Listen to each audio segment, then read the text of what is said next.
Dango bafethu, welcome to True News Sport. We have short updates ngabafana bafana the last game. Last game yabo against Egypt bafethu.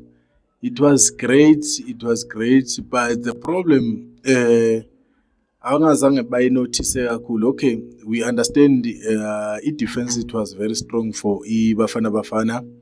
Well done to Mbogazi. Mbogazi is the best player bafethu, and then inongezana ama-best players bafethu, especially for Mbogazi owazi ukuthi amakhe uMohamed Salah ilona istar bafethu esaziwayo umhlaba wonke jikelele. So he marked him, and then until uSalah naye admit ukuthi the boy is a star, until they substitute Mohamed Salah.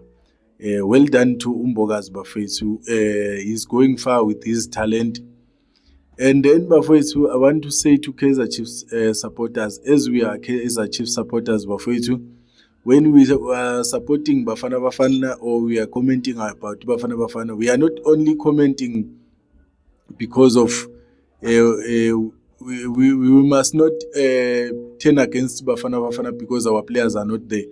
Let's support Bafana Bafana so that we can go far bafethu. And then the other thing that I want to talk about, Hugo Broos bafethu lana, I think he didn't come up with a plan. He was clueless when in the second half.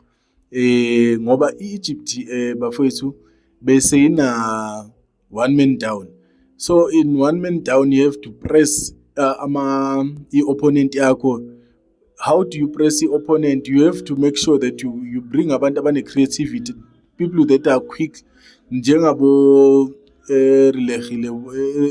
Relebohile Mofokeng, uNkotha bafethu, abantu abane creativity, abantu abaquick abakwazi ukuthena fast.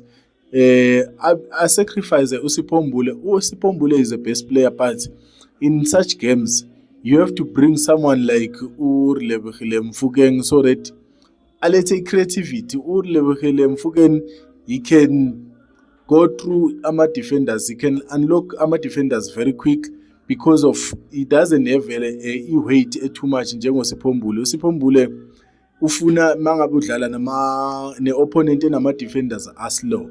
So if you have opponent nama-defenders are fast njengawe Egypt, you have to bring abantu abafana nabo Relebohile Mofokeng, and then bekumele ashiye u-Apolis naye egamini azokwazi ukuthi